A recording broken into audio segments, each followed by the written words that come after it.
Hello, I am Bryan Fleishman and I am a student in SPED 461. This course has highlighted many of the inequities that can be observed in education today. There are tremendous issues related to assessment and diagnosis, as well as the over-identification and under-identification of students from different racial backgrounds. Needless to say, there is a lot of work to be done in order to ensure that all students have the abilities to succeed in the classroom and beyond. Because there are so many things to fix in education, I would like to focus on one issue that I would argue is a panacea for a plethora of issues. Inclusive education is an idea that has been debated in the educational field. Whether we should include students with special needs in general education classrooms is certainly controversial because, at its source, it is a debate of whether separate can be equal. Today, I want to discuss why inclusive education is not only the best case scenario, but, albeit on a smaller scale, it has already been successful at some schools. I will make the case in this video that inclusive education achieves educational equity. To accomplish this, we will first discuss the prompt that I chose for this final project. Then, we will define educational equity and examine why inclusive education accomplishes educational equity to a great extent. Then, we will evaluate Universal Design for Learning, or UDL, which has a tremendous potential to achieve educational equity in this country through its practical use of the idea of inclusive education. To begin this video, let us ask whether separate can be equal. Well, according to Kaufman, Bance, and McCullough, 2002, our contention is that some children's differences require distinctive and therefore separate places for instruction if their educational needs are to be met and, consequently, that separate placements can be superior to inclusive placements for these children. While the Kaufman article argues that for more separate placements for children with disabilities because separate placements are where those children's needs can be met, I would argue that the place where children with disabilities would succeed the most is in an inclusive setting where all students are placed regardless of if he or she has a disability. This point of view is one of inclusion. An idea intimately connected with inclusion is equity. Basically, if we were making an effort to include all students, wouldn't it be equitable? Here is a more concrete definition of educational equity, and the one we will use for this lecture. Educational equity, according to Hendron 2004, is defined as a check on the justice of specific actions carried out within the educational arena, and the arrangements that result from those actions. What does that mean?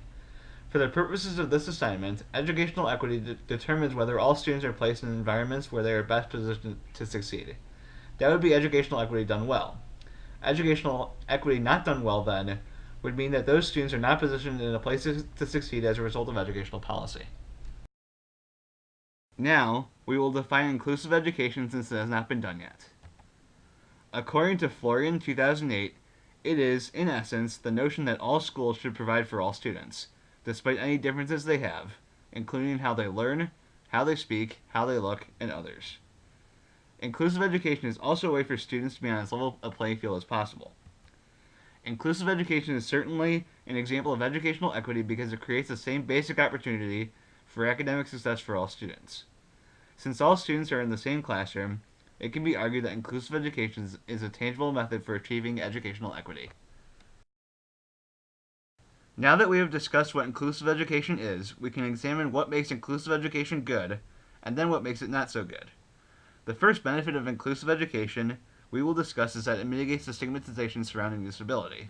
In fact, some may argue that disability itself is a societal construct. According to Baglieri et al. 2011, a preferred style or way of learning only becomes a learning disability, for example, in light of the impatience and structure of an institution that presents things in a limited number of ways with rigid expectations for what counts as timely performance. Thus, disability is only a function of expectations for students relative to peers rather than innate knowledge. Secondly, inclusive education complicates the narrative that special education has established in society today. As I said before, special education is a societal construct that perpetuates differences among students. These practices often further marginalize students from minority backgrounds, including African Americans and Latinos, through either overrepresentation or underrepresentation in certain disability categories. Rather than seek to exclude and marginalize more students through different measures, inclusive education seeks to bring together all students of all abilities in a melting pot of diverse students. Now, we will investigate why inclusive education may not be so good. Here we will examine two critiques. One of these critiques, described by Waytoller and Thorius, 2012, is that opponents of inclusive education claim that students with disabilities are being placed into unwelcoming, unprepared general education settings. However, I would argue that students with emotional and behavioral disorders, or EBD, who are in close proximity to peers that also exhibit deviant behavior, will often become encouraged by and engage more in said deviant behavior. This is one of the critiques that even the Kaufman article stated could be a limitation to separated classes.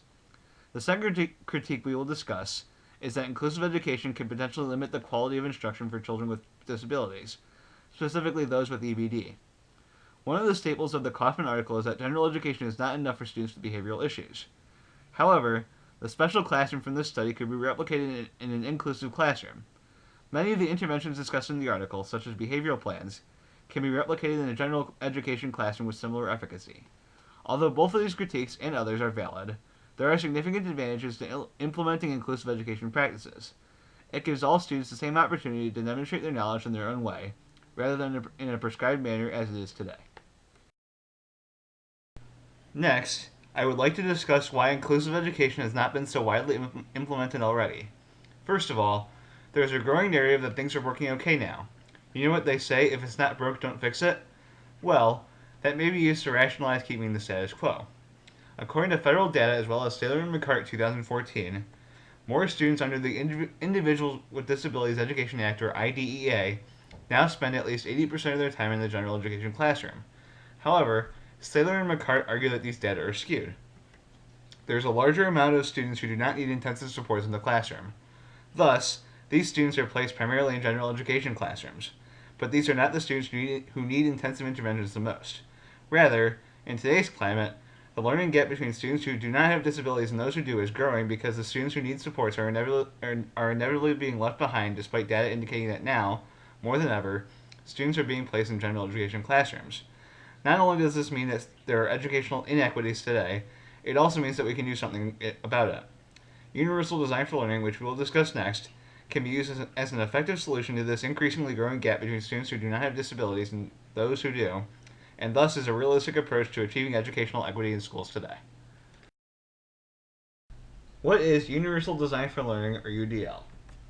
According to the Center for Applied Special Technology, 2010, the purpose of UDL is to design curriculum such that there are as few obstacles to learning as possible. This includes all students, not just those with disabilities. Thus, it is quite appealing as a comprehensive model for any teacher to use to create meaningful lessons and inspire lifelong learning.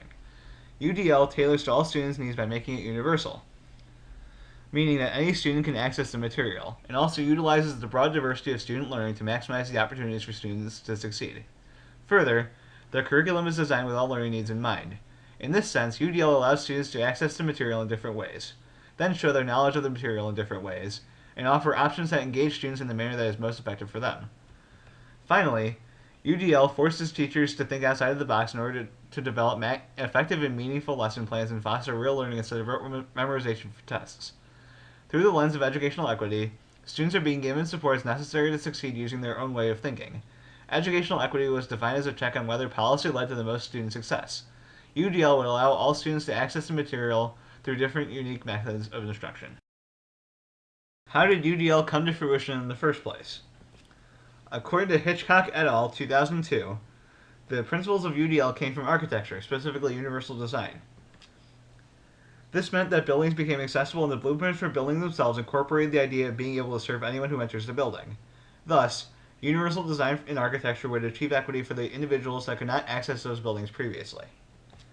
To transition this to our discussion of UDL, according to the paper previously referenced, authored by Hitchcock et al., building a curriculum with inherent flexibility helps teachers maintain educational integrity and maximize consistency of instructional goals and methods, while still individualizing learning. Teachers now have the flexibility to develop their own curriculum depending on their specific students' needs. While many instructional methods come from a one-size-fits-all approach, UDL affords teachers the opportunity to mold the instruction for their students, and not the other way around. This ultimately allows teachers to teach their students in the most effective manner possible and move closer to achieving educational equity. According to McGuire 2014, UDL was developed using the principles of the neuroscience of learning as well as taking elements of Vygotsky's work. Vygotsky was a psychologist who claims that we had three neural networks that are critical to learning: a recognition network, a strategic network, and an affective network. These are the essential ingredients to learning according to Vygotsky. In UDL, then, there is an emphasis on providing a wide array of materials that eliminate as many barriers to learning as possible for all students. Secondly, UDL incorporates concepts from the neuroscience of learning. Different areas of the brain are associated with different areas of learning, such as executive functioning and memory, and they can provide important insight as to how differences in brain function affect learning, and then, perhaps most importantly, design curriculum with these differences in mind. However, one misconception about the brain is that there are specific locations for certain brain activities. Brain functions are often ubiquitous with a multitude of neural networks combining forces to create actions, like me speaking right now. According to Howard Jones, 2014, complexities observed in the brain make it very difficult to draw conclusions that providing instruction in one modality would lead to the best outcomes. Yet, there is research to indicate that presenting information in multiple modalities could enhance instruction. Combined with Vygotsky's 3 neural networks, UDL makes a strong case that presenting content in multiple modalities could lead to success in learning for all students. UDL also accomplishes educational equity because it provides opportunities for students to demonstrate their knowledge in multiple modalities. Going back to the research articulated by Howard Jones, each person's brain processes information differently. Educational equity stipulates that all students be given opportunities to succeed at a policy level, and UDL seems to accomplish just that. I adapted the chart on the screen from an IRIS module on UDL from Vanderbilt University. This chart describes how traditional materials can be transformed using UDL into effective vehicles for instruction. Let's look at the first row, a textbook chapter. For the textbook chapter, a UDL solution would be to provide the option for students to access the content through digital text.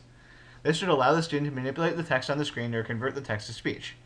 Thus, instead of making the students access the information in a one-dimensional format, teachers using UDL afford the students the ability to access the content in a multitude of ways. As seen with the development of UDL, as well as this chart, the advent of educational technology has assisted teachers in creating unique, innovative solutions that have the tremendous potential to mitigate barriers to learning for all students and move closer to educational equity. Although UDL is not going to eliminate every single barrier to learning in one attempt, it is designed so that instruction improves over time and allows teachers to modify their instructional delivery with all students' learning needs in mind.